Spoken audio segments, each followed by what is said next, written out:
नमस्कार सभी को।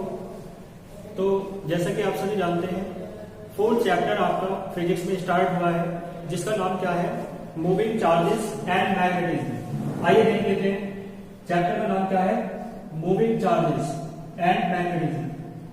तो मैंने इसके बारे में आपको बताया था कि जो आपके दो चैप्टर थे शुरुआत के, उन चैप्टर में आपने पढ़ा था चार्जेस एट रेस्ट, और उसके बाद थर्ड चैप्टर में और फोर्थ में भी आप किसके बारे में पढ़ेंगे, मूविंग चार्जेस।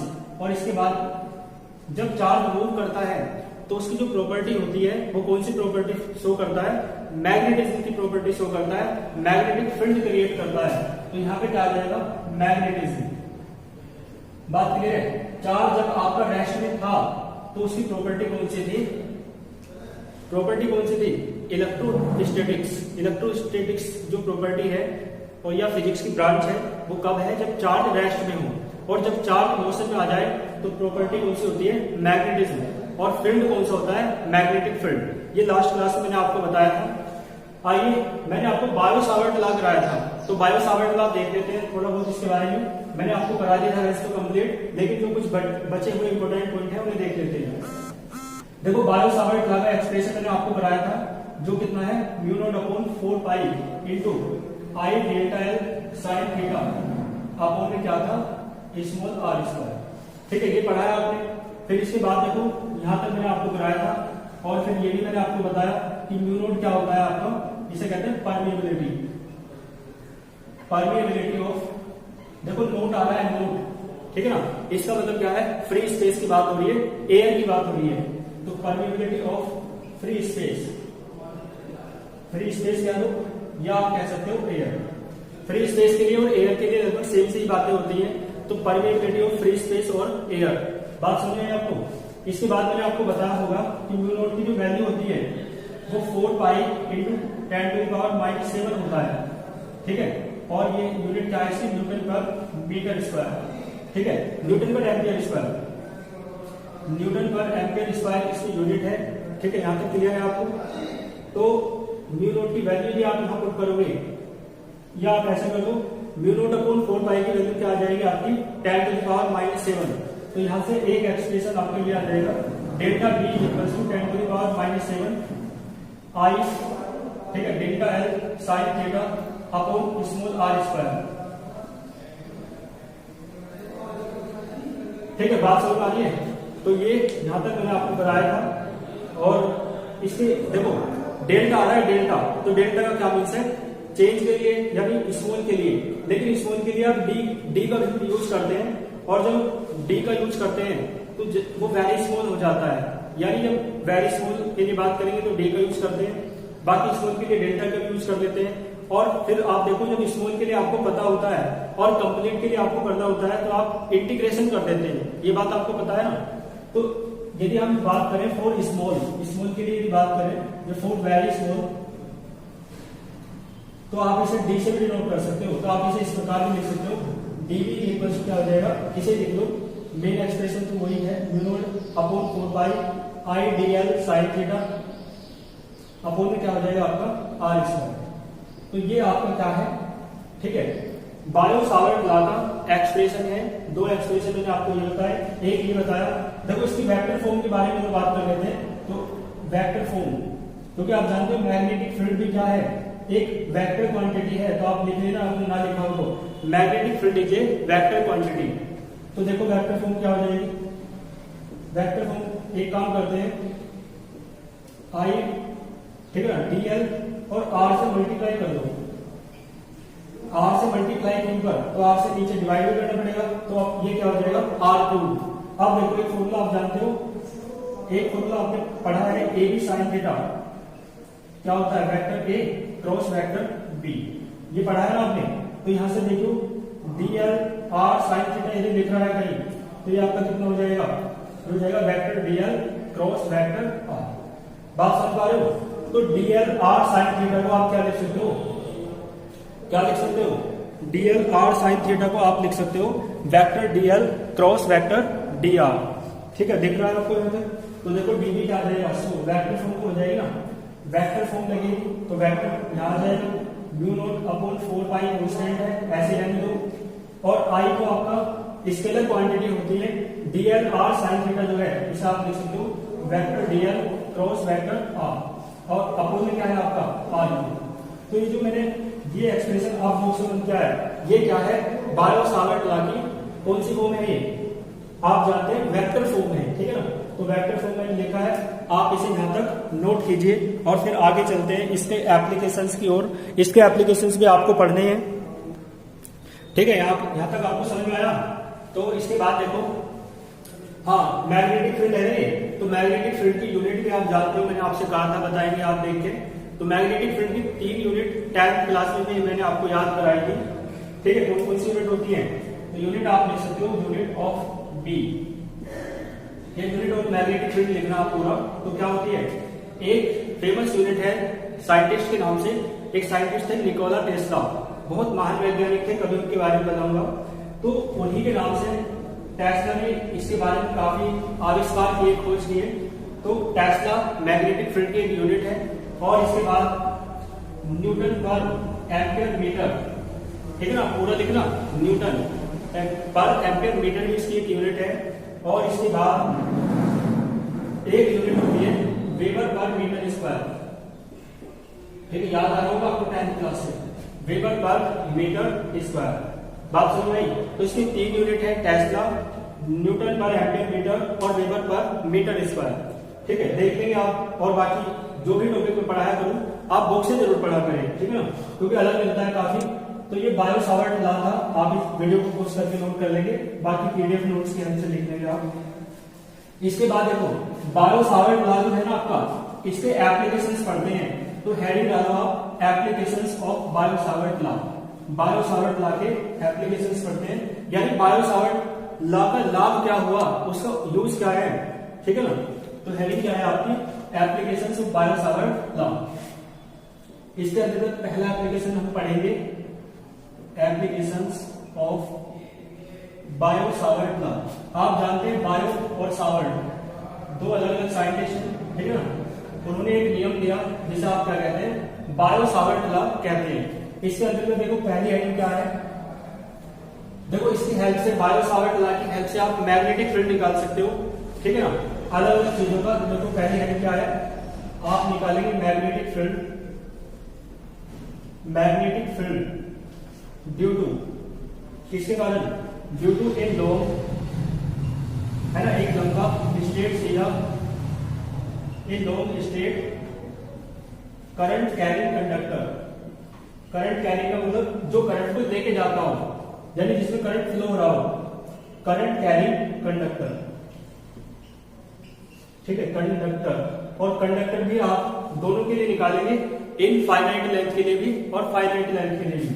कंडक्टर ऑफ, पहले फाइनाइट के लिए निकाल ले, ठीक है ना, फिर इनफाइनाइट के लिए निकालेंगे, फाइनाइट और इनफाइनाइट दोनों के लिए,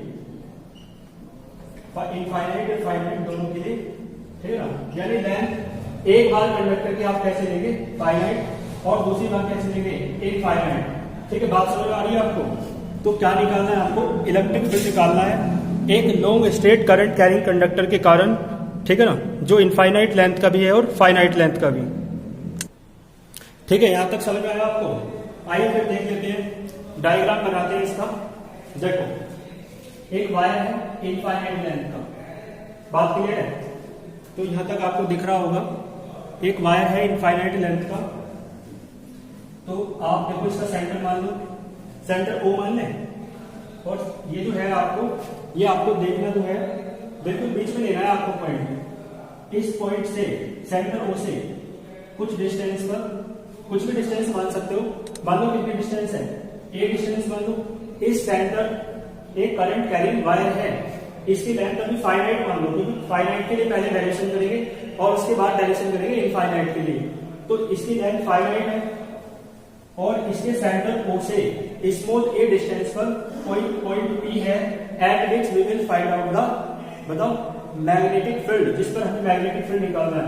अब देखो ये वायर है, इसमें करंट मान लो कितना फ्लो हो रहा है, स्मॉल आई, बात समझ आ रही है। और इसका लेंथ देख लेंगे, बात मान लेंगे, लेकिन इसका लेंथ एलिमेंट मान लो कितना है, इसका लेंथ एलिमेंट यानी आप मानते हैं ना, तो कितना मान सकते हो, डीएल। यानी जो लेंथ का स्मॉल लेंथ एलिमेंट है वो कितना है आपका dl। बात समझ आ रही है? पॉइंट पी से आप इधर मिला दो ऊपर और पॉइंट पी से आप नीचे मिला दो, ठीक है। डायग्राम आपको समझने का, इस पर ध्यान देंगे आप। वायर बना लो, यहाँ O हो गया, P हो गया, B नहीं मान सकते, A भी नहीं मान सकते, ठीक है ना, क्योंकि B क्या है मैग्नेटिक फील्ड है। काम लो C भी मान लो, बात क्लियर है? इसे भी मान लो कुछ, इसे E मान लो और इसे F मान लो, बात क्लियर है यहाँ तक? अब देखो यहां से मिला दो इसे और यहां से मिला दो, बात क्लियर है? डायग्राम आपका समझने का है, ध्यान समझना। ये जो एंगल है ये वाला नीचे से, इसे आप φ1 मान लो, ठीक है ना। कितना मान लो? φ1, यानी नीचे से लेके बीच तक का जो एंगल है सारा कितने कवर हो रहा है? φ1 में। यहां से लेके जो ऊपर तक का पूरा है, ये पूरा ये कितना है? φ2 मान लो, बात क्लियर है? ये जो स्मॉल एंगल है ये वाला, इसे आप मान लो क्या माने? d5 मान लो, d5, ठीक। और ये एंगल जो है ये वाला, इसे आप मान लो φ। कोई प्रॉब्लम नहीं होगी, आपको समझ आ रहा होगा। ये F, ये E है, ये F है। यहां से एक परपेंडिकुलर इस पे डाल दो नॉर्मल इस तरीके से, और इसे मान लो K।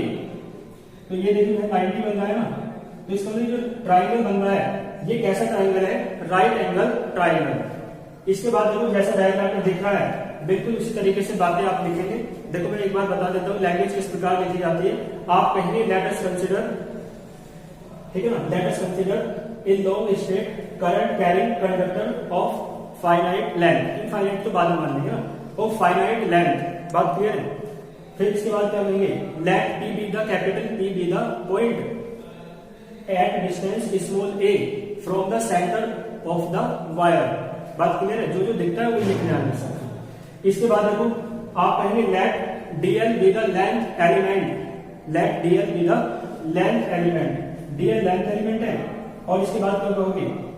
देखो लेंथ एलिमेंट की जो पॉइंट P से डिस्टेंस है वो स्मॉल r मान लो। भाई लेंथ एलिमेंट तो बहुत छोटा है ना, तो ये डिस्टेंस ज्यादा नहीं है ये वाली, इसलिए ये वाली डिस्टेंस और ये वाली डिस्टेंस लगभग सेम होगी, थोड़ा बहुत अंतर होगा, है ना। लगभग दोनों क्या है? आ रही है, क्योंकि ये बहुत कम है ना, क्लियर है? तो इसका मतलब क्या है? आप कहेंगे let small r be the distance of length element from the point P। बस इतना ही लिख दो, और फिर इसके बाद देखो डायरेक्शन देखते हैं, ठीक है। डायरेक्शन समझो, डायरेक्शन मेन है, लैंग्वेज तो आप समझ लेंगे, लिखनी जानते नहीं है अब तक। 11th में कराया क्या है? लैंग्वेज लिखनी सिखाई है ना। लेट अस कंसीडर तो सबको याद है, हालांकि उससे काम नहीं चलेगा। चलो देखो इसमें कई सारे ट्रायंगल हैं, बारी बारी से ट्रायंगल हैं, तो एक बात याद रखोगे आप, थोड़ा तो याद रखना पड़ता है ना। तो क्या करेंगे आप? एक तो पहले ट्रायंगल लो ये वाला, देखो कई सारे ट्रायंगल हैं, एक बार ट्रायंगल लो पहले आप ये वाला, ये दिख रहा है ये, ठीक है ना, ये जिसका नाम क्या है? PFK। तो आप लो एक ट्रायंगल PFK। वी हैव जो ट्रायंगल PFK है उसमें आप देखो, आप एक फॉर्मूला जानते हो, angle is equals to arc upon radius. क्या होता है? Arc upon radius. देखो एंगल क्या है आपका? इसमें d5 है, तो d5 इक्वल्स टू आर्क कितना है? ये वाला जो कितना है? FK। बात क्लियर है? आर्क FK है, रेडियस कितनी है? ये दोनों R ही तो है, तो यहां से देखो FK आपको कितना आ जाएगा? R into d5 equation 1। ठीक है, बात क्लियर है? यहां तक समझ में आ रहा है आपको? चलो देख भी रहा है, आगे देखो। एक ट्रायंगल आपने ये लिया, अब ये ले लो जिसका नाम क्या है? EFK। तो यहां आप क्या कहोगे? एक ट्रायंगल EFK वी हैव, ठीक है, क्या रखते हो? We have. देखो सुनना मेरी बात को ध्यान से, इस ट्रायंगल में ये परपेंडिकुलर है ये वाला, ठीक है ना, ये बेस है और ये क्या है? हाइपोटेन्यूज। क्योंकि समझ पा रहे हो ना, 90 बन रहा है ना, तो ये परपेंडिकुलर, ये बेस और ये क्या है? हाइपोटेन्यूज। तो एक बात देख के बताओ मुझे, ठीक है। तो एंगल क्या होता है? एक फॉर्मूला होता है sine theta equals to perpendicular upon hypotenuse. ठीक बोल रहा हूं भाई?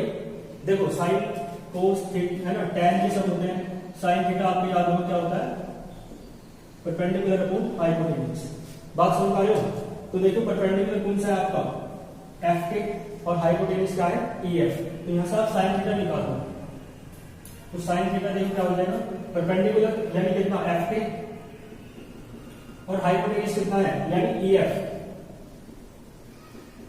तो देखो आप यहाँ से एफ के निकालोगे, ई एफ की वैल्यू तो आपको पता है, यहाँ से आप एफ के निकालोगे तो कितना आ जाएगा एफ के।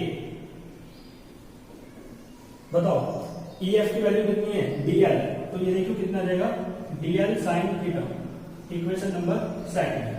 देखो ये भी इक्वेशन 1 में एफ के है, इक्वेशन 2 में भी क्या है एफ के है, तो दोनों को बराबर रखो।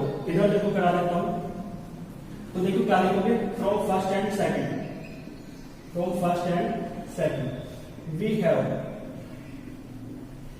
ठीक है, वी हैव माने हम रखते हैं। चलो दिख रहा है, तो देखो ये क्या आ जाएगा r d five is equals to, ये कितना है डीएल साइन थीटा, ये क्या है डाल दो इक्वेशन थर्ड। अब देखो बायो सावर्ट लॉ की हेल्प से आपको क्या निकालना है, पॉइंट पी पर मैग्नेटिक फील्ड निकालना है। पहले स्मॉल लेंथ एलिमेंट के कारण निकालेंगे और फिर आपको पता है इंटीग्रेट कर देते हैं तो पूरे के कारण आ जाता है। तो क्या करोगे आप, देन ये काम करो बाद में लगाएंगे। एक ये वाला ट्रायंगल और दिख रहा है आपको जिसका नाम क्या है ओपीएफ, तो ट्रायंगल ओपीएफ जो है ना, इस ट्रायंगल को और ले लो। देखो इन ट्रायंगल, ये एक काम करो उसे बाद में लेंगे क्योंकि आप सोच सकते हो कि चीजें रटनी पड़ रही हैं, तो मेरी ज्यादा चीजें आपको रटनी पड़ेगी, मुझे तो पता है क्या होना है। देखो यहाँ भी आप पूछ सकते हो कि साइन थीटा को निकालना है ना, तो ऐसी बातें आपके माइंड में, तो मैं इस वाले ट्रायंगल को बाद में लूंगा ताकि आप पता चल जाए कि ये निकाल रहे हैं तो क्यों निकाल रहे हैं। तो देखो पहले बायो सावर्ट लॉ के हेल्प लोगे, तो फ्रॉम बायो सावर्ट लॉ, यानी आपको पता होना चाहिए बस कि कौन कौन से फॉर्मूले आपको या कौन कौन से ट्रायंगल आपको लेने हैं, फिर आप आगे पीछे उनका क्रम तो कर सकते हो। फ्रॉम बायो सावर्ट लॉ, देखो बायो सावर्ट लॉ के द्वारा आपको निकालना है magnetic field due to this low state current carrying conductor wire. तो देखो डीबी, देखो डीबी वाला ले रहा हूं क्योंकि डीएल मान रखा है ना, और इंटीग्रल करना है तो डिफरेंशियल इंटीग्रल फिर कैंसिल तभी हो गया ना, क्या हो जाएगा म्यू नॉट अपॉन 4 पाई आई डीएल साइन थीटा अपॉन क्या आर स्क्वायर। अब एक बात देख के बताओ, डीएल साइन थीटा की प्लेस का आप क्या पुट कर सकते हो आर डी फाइव, क्लियर है। तो आपके मन में क्वेश्चन जो आया होगा कि यहाँ पे डीएल साइन, यहाँ पे साइन थीटा क्यों निकाला, तो समझिए क्यों निकाला, क्योंकि डीएल साइन थीटा आ जाएगा वहां से और इसकी वैल्यू किसके बराबर आ जाएगी आर डी फाइव के।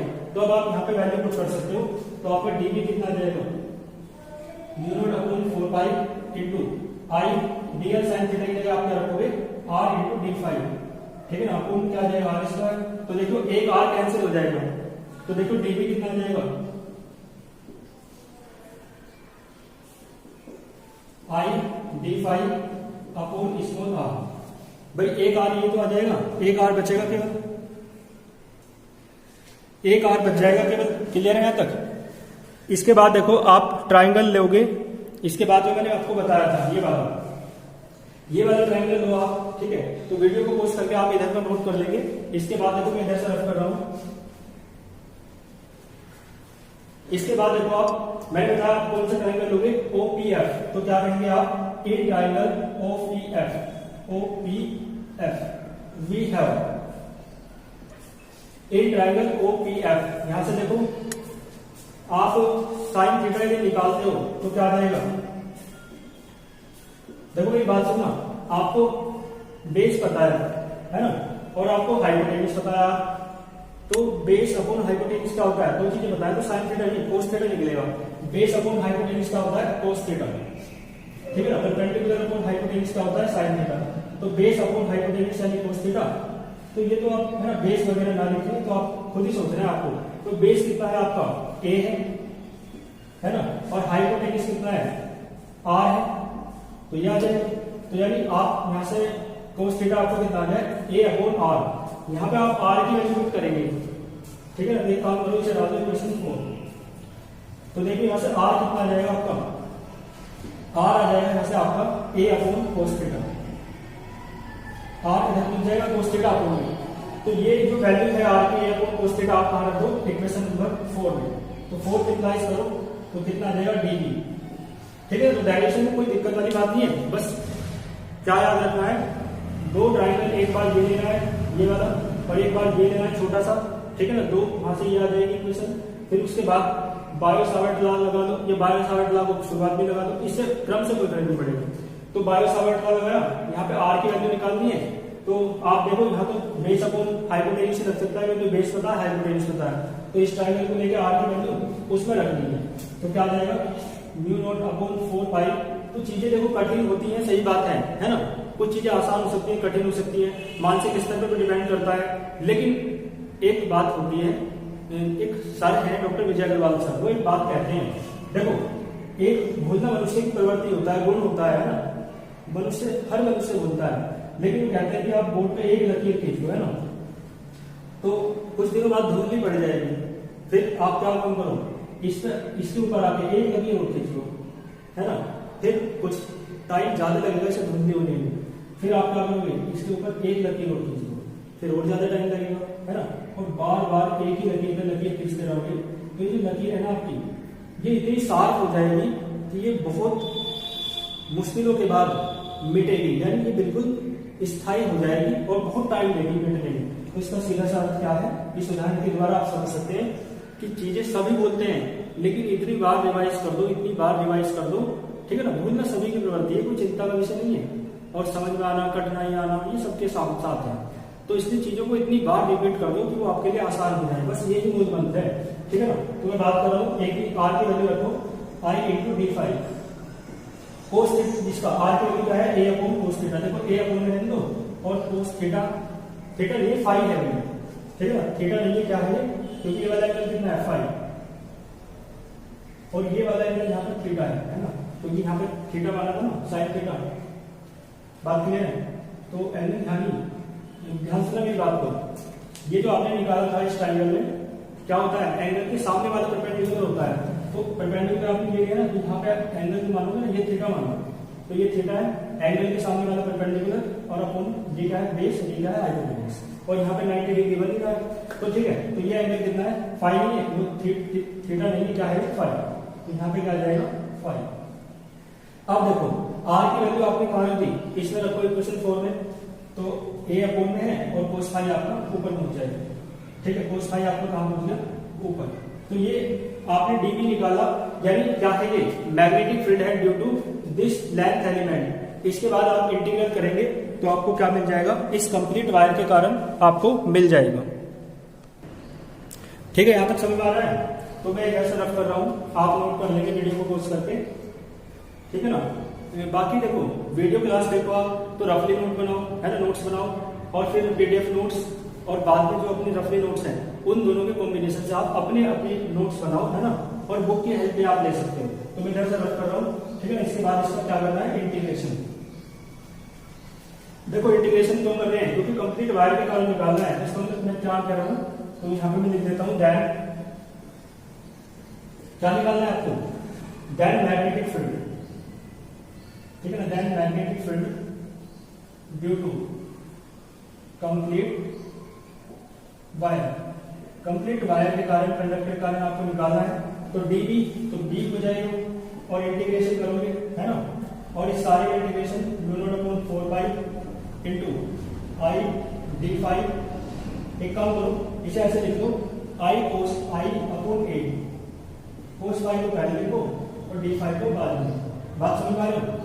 देखो ध्यान देना, ये पूरा वायर कवर कैसे होगा, जब आप लिमिट लोगे, लिमिट क्या भाई, एंगल की लिमिट लेनी पड़ेगी, डी फाइव आ रहा है, तो लिमिट लोगे 5 से लेकर 5 तक, लेकिन नीचे माइनस होता है, ऊपर प्लस होता है, तो यानी -5 से +5 तक लिमिट आ जाएगी, -5 से +5 तक, ठीक है जी, -5 से +5 तक लिमिट आ जाएगी।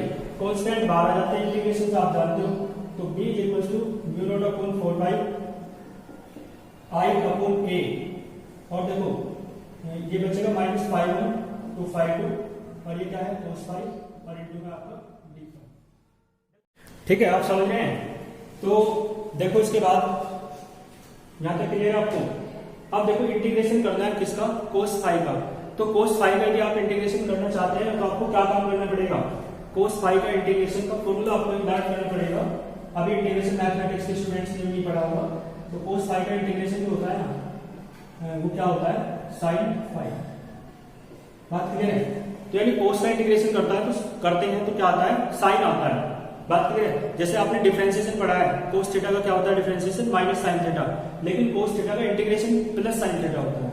ठीक है, तो आप इसके अकॉर्डिंग यहाँ पे क्या करो, इंटीग्रेशन करो, तो mu naught upon 4 pi into I upon a, देखो क्या हो जाएगा, साइन 5 हो जाएगा इंटीग्रेशन, और लिमिट आपकी बाहर आ जाएगी।